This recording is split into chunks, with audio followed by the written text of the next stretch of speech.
Today we will be learning about the relationship of Virginia and the U.S. to the global economy.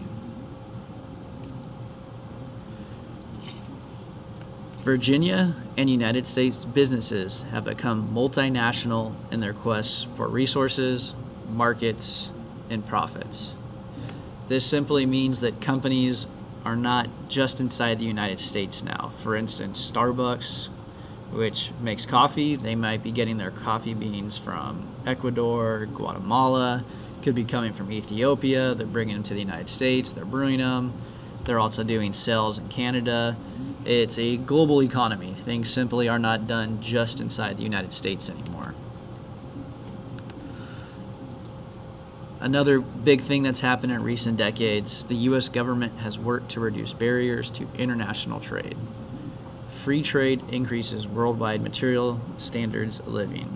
So it's very easy to get goods from other parts of the world, and a big part of that is free trade. We're trying to make it easier to trade products from other countries.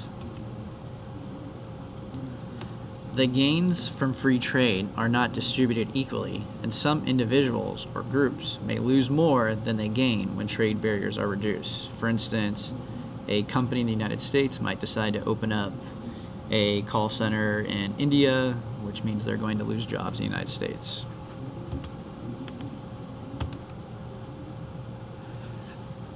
This comic is an example of how some people feel U.S. workers, which are showed over here, are losing their jobs and they're losing their rights as corporations are getting rich because they're hiring workers from other countries to do the work. However, those workers in other countries are getting very low wages and they often have no rights. They can work 13, 14 hours a day in very hot conditions, and they can get paid $2 an hour, whereas in the United States, they can get paid $8, $9, $10 an hour. So for free trade, despite mutual benefits from trade among people in different countries, many nations employ trade barriers to restrict free trade for national defense reasons, to protect key individuals, or because some companies and workers are hurt by free trade. For instance, North Korea, we are not doing trade with because we do not want to be helping them at the moment. Sometimes companies feel, or a country may feel, if Starbucks comes in and starts opening up stores or supplying coffee for a cheaper rate, then maybe a coffee company in that country will no longer be able to survive.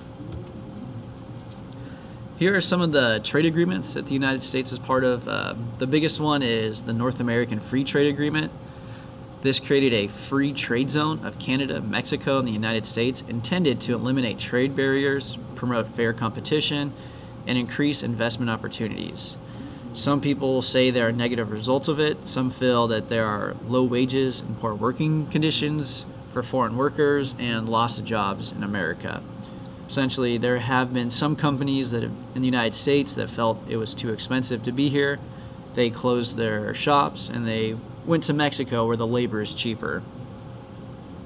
Which, when they do that, it does create a loss of American jobs. So the maquiladora system allows international corporations to set up factories in Mexico to produce goods that are exported back to the original country. Corporations are able to avoid taxes and trade restrictions. So once again, if a company in the United States has to pay taxes for everything that they make here, everything that they build, they'll go to the maquiladora system in Mexico where there's less restrictions and they can also avoid taxes.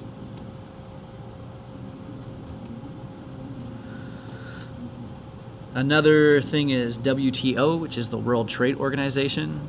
It was established in 1995. Its role is administering trade agreements, handling disputes, and providing a venue for negotiating among its member nations. So this is simply a place where many countries are going to go. They're going to meet there. They're going to try to come up with agreements. These are a lot of countries that believe free trade is good for the world economy. So some people are against it.